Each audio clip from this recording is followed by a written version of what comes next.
In 1908, a frustrated German housewife sat at her kitchen table.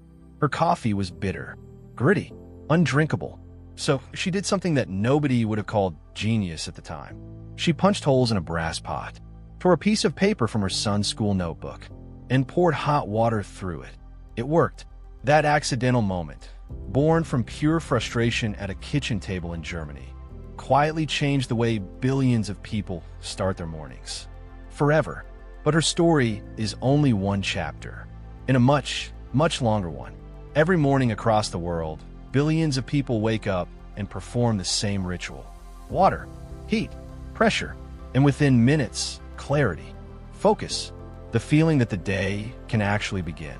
The machine sitting on your kitchen counter right now looks simple, ordinary, forgettable, but it is the result of 6 centuries of experimentation, of explosions and failed patents, of steam engines and world wars, of Italian engineers and French inventors, and one desperate housewife who just wanted a decent cup of coffee. I'm Aiden Thomas. This is Hidden History Stories, and this is the hidden history of the coffee maker. Coffee itself is ancient. It dates back to at least the 15th century in Yemen, where people first discovered that the berries of a particular plant, when dried and brewed, produced something that sharpened the mind and pushed back exhaustion. But for the first several hundred years of coffee's existence, there was no coffee maker. There was no machine, no filter, no carefully engineered brewing system. There was just fire, water, and ground coffee, boiled together directly in a pot. The Ottoman Empire refined this into an art form.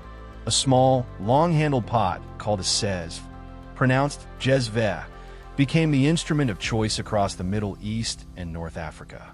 Ultra-fine coffee grounds were added to cold water, brought slowly to heat, and sometimes boiled 2 or even 3 times to produce a brew that was thick, powerful, and deeply aromatic. It was strong. It was gritty. It left a layer of sediment at the bottom of every cup. And it worked. For centuries, it was enough. But as coffee spread through Europe in the 1600s, arriving first in Venice, then spreading rapidly through coffee houses in London, Paris, and Vienna, the people drinking it wanted something different. Less grit, more refinement, more control.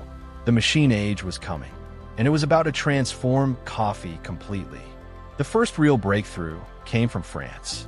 In the 18th century, French inventors began experimenting with a radically different approach to brewing.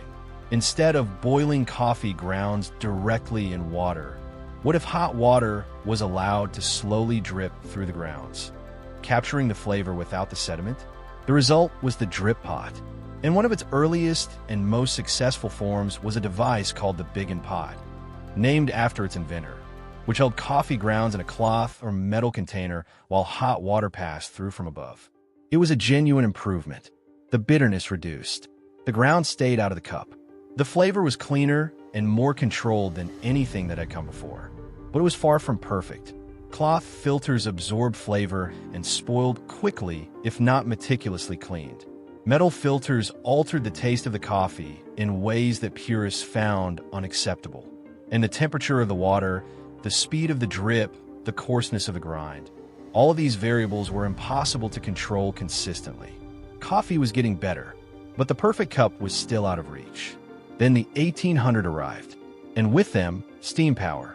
Steam wasn't just transforming factories and railways and ocean travel. It was about to enter the kitchen, and when it did, coffee was never the same again.